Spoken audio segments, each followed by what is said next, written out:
dia, amigos e amigas, bom dia, senhores e senhoras, eu sou Daniel Nonato. Lembrando a todos e a todas que ainda estamos à busca do emprego, somos uma multidão de 14 milhões de brasileiros desempregados. E ontem eu via o jornal da Globo, o JH, Jornal da Tarde da Globo, e dizia que o Rio de Janeiro é o estado onde tem maior número de pessoas demitidas, pessoas sem emprego. E sem contar também que, de acordo com essa pesquisa, o número de pessoas sem carteira assinada é maior do que o número de pessoas com carteira assinada. Ou seja, as pessoas às vezes fazem Uber, vendem bala, cachorro-quente e outras coisas mais. Me perguntaram ontem, você quer o quê? Você quer trabalhar ou quer emprego? Eu falei, eu quero emprego com a carteira assinada, com os direitos garantidos, pois afinal de contas já foi me roubado muitos direitos, e muitas coisas já me foi tirada. E a pessoa falou assim, mas você tem que entender que o mundo não está fácil para ninguém. Eu falei, não, isso eu já entendo, eu não sou tão louco assim não entender. Contudo, a carteira assinada é algo que nós temos que trabalhar nessa possibilidade. A gente não vai deixar de fazer alguma coisa para receber algum trocado, mas vamos almejando aí, através da graça de Deus, através do trabalho, das madrugadas, 3, 4 horas da manhã, enviando currículo para tudo e quanto é parte do planeta, até para sair do estado de Janeiro, estamos nos colocando à disposição, que a gente sabe que a realidade nossa é complicada.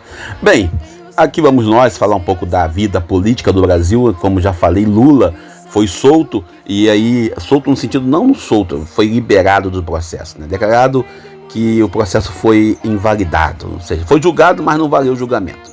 Foi preso, mas a prisão não foi prisão justa, porque houve falha no processo contra o ex-presidente Lula. Eu falava isso. Quando o Sérgio Moro assumiu o ministério no governo Bolsonaro, ele automaticamente declarou por que ele veio. Não estou torcendo para prender ele, Sérgio Moro, mas estou torcendo para que o STF faça uma limpa no sentido de evitar isso. Quantas vezes os nossos juízes nas comarcas diversas, nossa querida realidade do Rio de Janeiro e do mundo, melhor, do Brasil, eles são instrumentizados para o campo da política, muitas das vezes, que sirva de exemplo. E ainda falando do Lula, Lula ontem fez um discurso inflamado e muito bem concatenado as suas falas, inclusive sendo solidário com 270 mil mortos pela Covid-19, sendo uma coisa que o presidente do Brasil não fez. E aí, depois que o Lula fez isso, o presidente Bolsonaro apareceu de máscara, assinando um termo para a importação de vacina, e não só ele, como toda a sua equipe. Eu acho que é medo do Lula ou medo do Covid, não sei, Também a gente ficou encantado mesmo, sabendo que o Flávio Bolsonaro falou que nossa arma é a vacina. Bem, paremos por aqui, você examine a sua consciência, a sua conduta, e vamos para o Evangelho do dia. O Evangelho de hoje é o Evangelho de Lucas, no seu capítulo 11, versículos 14 ao 23. Estamos vivendo a terceira semana da Quaresma. Algumas pessoas estão me perguntando por que não está fazendo o Evangelho todo dia. Não, todo dia eu posto aqui o Evangelho, tanto no WhatsApp como no Facebook e também aqui no YouTube, em todos os canais possíveis. Mas a gente não costuma fazer reflexão diária, até porque é preciso às vezes se retirar um pouco de cena para meditar e contemplar. Mas possivelmente eu faço 2 vezes na semana, domingo, exatamente domingo, e também na quarta, na quinta, na sexta, na terça, num dia na semana a gente escolhe. Lembrando que sempre a gente está colocando o Evangelho através de sistema ao vivo, mas a gente usa imagens, tipo agora estamos usando a imagem da Serra das Araras, uma descida que tem direto lá, que nós fizemos um tempo atrás. Mas vamos nós então. Jesus tinha acabado de ensinar os discípulos a oração do Pai Nosso no Evangelho de Lucas, nesse capítulo 14. O interessante é que essa relação de chamar Deus de Pai, Pai Nosso, não um Pai meu, um Pai egoísta, um Pai individualista, e exatamente no tempo em que nós temos cada vez mais uma espiritualidade de meu lugar é o céu, uma espiritualidade individualista. O Pai Nosso é uma oração modelo, oração criada, não criada, mas sim baseada na doutrina do Antigo Testamento. A gente às vezes fala, não, mas no Antigo Testamento Deus era radical, nada, Deus era o amor. Interessante ainda que a oração cristã, a oração do Pai Nosso nasce de um contexto de vida, pois era comum cada discípulos ter lá frases de efeito para serem ditas. O reino de Deus, ele é uma realidade a partir de Jesus de Nazaré. Por isso, venha teu reino, não é qualquer reino. E esse reino é um reino que exige libertação e cura. E aí, falando disso, acontece essa cura. Acontecimento da cura desse homem que se coloca aos pés de Jesus é um acontecimento que Jesus faz de imediato. Então, uma atitude de Jesus em curar esse homem, ele está deixando bem claro qual é a missão de Deus, qual é a graça que Deus tem em nossas vidas. Ele cura o tempo todo. Deus, ele age de maneira extraordinária no cotidiano, e nós queremos às vezes que Deus haja de forma extraordinária, mas estupenda. Jesus é chamado de filho de Beelzebu. Jesus é chamado de aliado do inimigo. Jesus não responde com ódio ou com rancor. Jesus, ele deixa bem claro qual é o papel do demônio, do Satanás, do cão, do dedo, como é que o pessoal fala aí? Do pé de pato. A conclusão que nós temos nesse evangelho é que viver o evangelho de Jesus é algo muito simples. Ou você é a favor da vacina, ou você é contra a vacina, vamos dizer assim. Ou você é a favor que o povo não morra pela Covid-19, aí você tem as práticas possíveis de evitar a Covid-19, que é você usar dos recursos. Não existe tratamento precoce para a Covid. Existem prevenções. Isso é um exemplo. Por isso, a gente manda sempre ficar em casa, usar máscara. A expressão quem não está junto espalha é uma expressão usada, quem não ajunta espalha, é uma expressão usada por Jesus para simplesmente explicar para nós que é preciso ou você está de um lado ou está do outro. Jesus, ele mostra claramente que a conclusão é simples. Ou você caminha ou você não caminha. A expressão falando de milagres realizados por Moisés, milagres que Moisés realizou e mesmo assim o povo duvidava. Para a gente tentar entender, o evangelho de hoje traz para nós uma ideia de um reino, pois Jesus fala um reino dividido cai por si só. O próprio Jesus traz para nós uma novidade no versículo 20. O expulsar demônio prova que Deus, ele tem um projeto e esse reino já começa. É uma nova etapa. No reino de Deus, no projeto de Jesus, a salvação é algo que nós precisamos ter conosco. A salvação é um projeto que nós precisamos caminhar juntos. O evangelho de hoje traz para nós ainda a novidade, aonde os fariseus e saduceus traz para nós uma acusação gravíssima, uma acusação falando que Jesus Cristo, o Messias, é aliado do demônio. O evangelho de hoje traz para nós uma acusação, e nós às vezes ficamos indignados quando somos acusados. Nós ficamos revoltados quando somos colocados à prova. Mas nós queremos logo justificar. Não existe um projeto de felicidade neutra. Não existe um projeto de fidelidade e felicidade isolada no eu. O evangelho de hoje traz para nós uma intimidade com Jesus.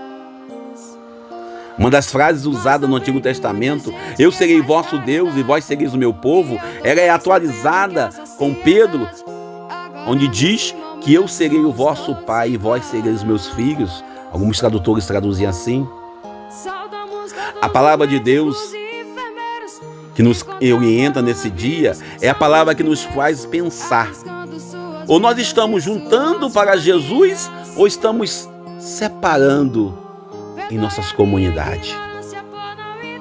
Seguir sempre Jesus envolve também aceitar as perseguições, aceitar as condenações, aceitar as dificuldades. Essa quaresma que nós estamos vivendo, a campanha da Fraternidade 2021, quando fala diálogo, compromisso, de amor, quando traz para nós uma análise de tudo que estamos vivendo diante de mais de 2.000 mortos por dia. E nós estamos normalizando a morte, achando isso normal. E aí ficamos comparando, a dengue matou 50. Ah, mas a chikungunya matou 30.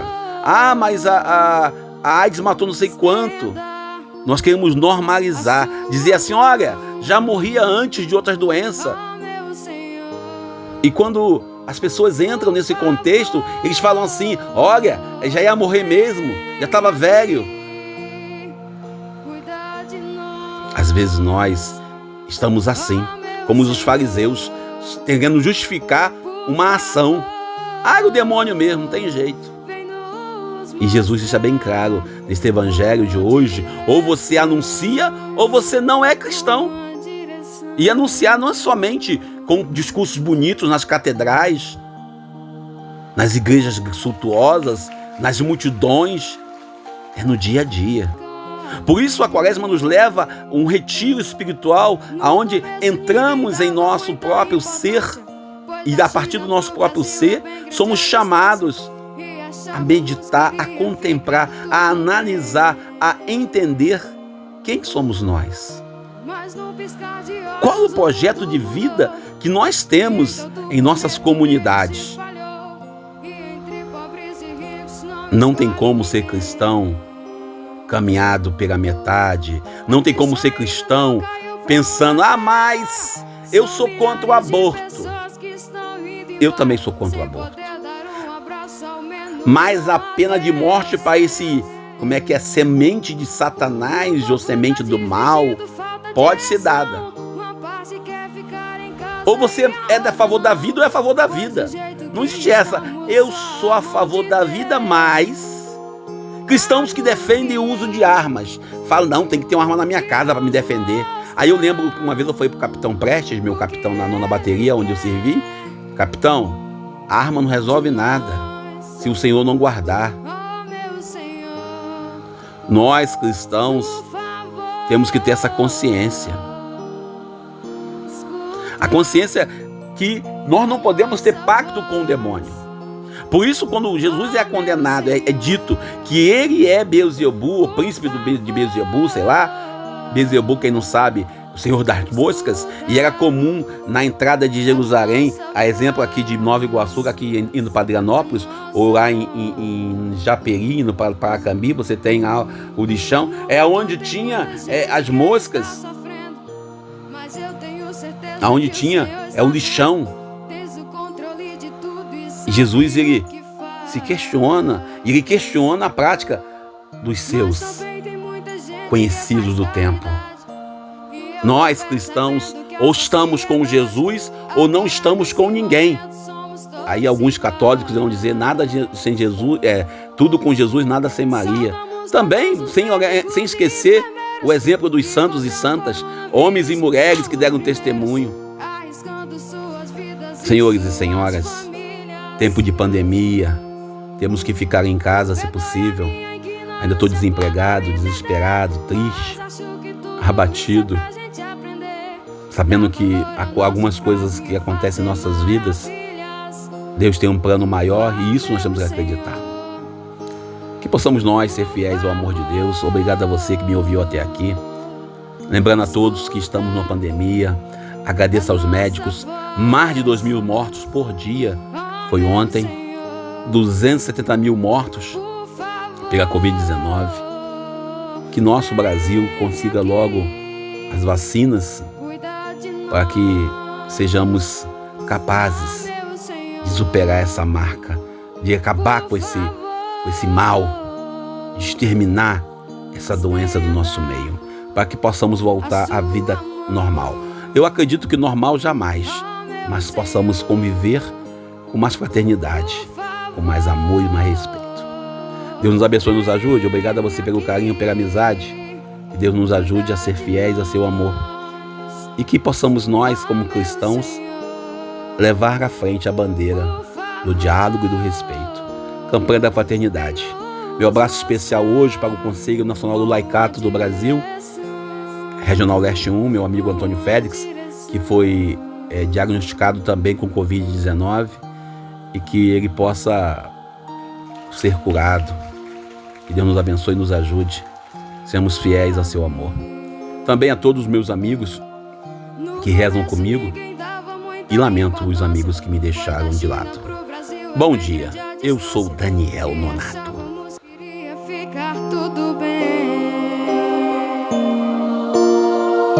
Mas num piscar de olhos o mundo mudou, e em todo o planeta o vírus se espalhou, e entre pobres e ricos não escolhe ninguém.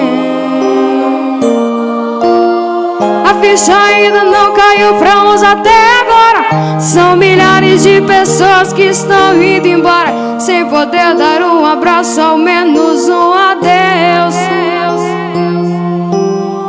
E o povo tá dividido, falta direção. Uma parte quer ficar em casa e a outra não, pois do jeito que estamos só